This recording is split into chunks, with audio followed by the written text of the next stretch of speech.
بسم اللہ الرحمن الرحیم۔ روجر نیوز میں خوش آمدید۔ ناظرین، یہودیت کی تاریخ جتنی پرانی ہے اتنی ہی دلچسپ بھی ہے۔ ان کے تاریخی واقعات اور مقامات میں سے ایک پولینڈ بھی ہے۔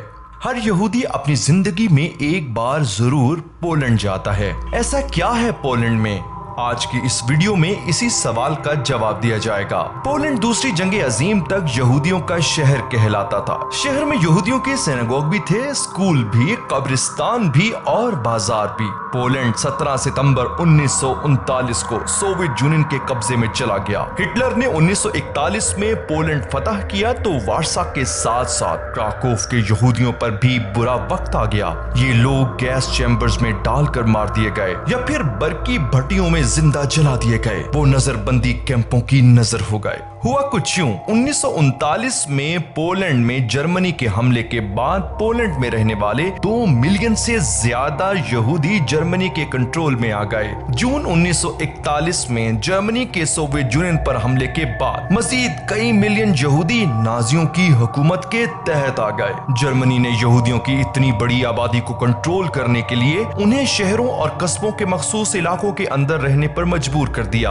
اور بستیوں کو یہودی بستیوں کا نام دے دیا گیا۔ جرمنی نے مقبوضہ علاقوں میں کم از کم 1,500 یہودی بستیاں قائم کی۔ سب سے بڑی یہودی بستی پولینڈ کے دارالحکومت وارسا میں تھی، جہاں کم از کم 5 لاکھ سے زائد یہودی قید تھے۔ اس کے علاوہ کئی یہودی بستیاں ان شہروں اور قصبوں میں ہی قائم کر دی گئی تھیں جہاں وہ پہلے سے بڑی تعداد میں موجود تھے۔ یہودیوں اور کچھ رومان یعنی خانہ بدوشوں کو آس پاس کے علاقوں اور یورپ سے بھی یہودی بستیوں میں لایا گیا۔ اکتوبر اور دسمبر 1941 کے درمیان ہزاروں جرمن اور آسٹرین یہودیوں کو مشرقی یورپ کی یہودی بستیوں میں جلا وطن کیا گیا۔ جرمن عام طور پر شہر کے سب سے بوسیدہ، بدبودار اور گندے علاقے میں یہودی بستیاں قائم کرتے تھے۔ کئی یہودی بستیوں کے گرد خاردار تاروں کی باڑیں لگا کر محدود کر دی گئی تھیں اور ان کے داخلی راستوں میں جرمن فوج اور مقامی سیکیورٹی کا پہرا رہتا تھا۔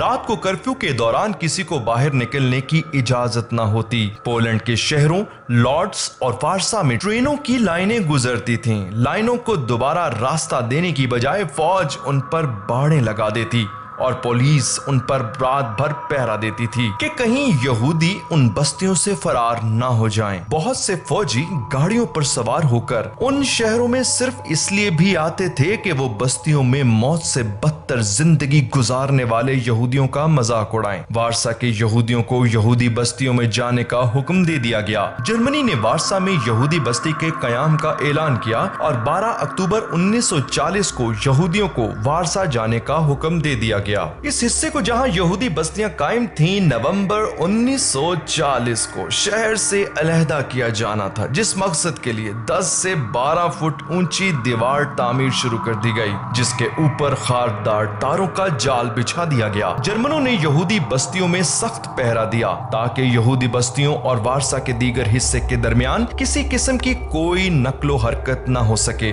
وارسا میں قائم بستی علاقے کی سب سے بڑی یہودی بستی تھی۔ 3.5 لاکھ یہودی یعنی شہر کی 30% آبادی شہر کے کل رقبے کے 2.4% حصے میں قید کر دی گئی تھی۔ 22 جولائی 1942 میں وارسا کے یہودیوں کو ٹرابلن کہہ کر ان کے مرکز میں جلا وطن کر دیا گیا۔ 22 جولائی اور ستمبر 1942 کے درمیان 3 لاکھ یہودیوں کو وارسا کی بستیوں میں جلا وطن کیا گیا۔ ان میں سے 2.5 لاکھ کو دھکیل کر جہاں قتل کیا جانا تھا وہاں جلا وطن کیا گیا۔ ان یہودیوں کو خاص منصوبے کے تحت اس مقام پر بھیجا گیا جو وارسا مارکینا کی ریلوے لائن سے متصل ہے۔ جلا وطن ہونے والی زیادہ اکثریت کو ٹرابلن پہنچتے ہی قتل کر دیا گیا۔ عالم یہ تھا کہ 1942 کی اجتماعی جلاوطنی کے اختتام تک یہودی بستی میں صرف 55,000 یہودی باقی رہ گئے۔ 1943 میں یہودی جنگجوؤں نے وارسا میں یہودیوں کے ساتھ ہونے والے سلوک اور جلاوطنی کی مخالفت شروع کر دی، جس پر جرمنی نے وارسا میں یہودی بستی کو سرے سے ہی ختم کرنے کا فیصلہ کیا اور 1943 میں مکمل طور پر یہودیوں کو جلاوطن کرنے کا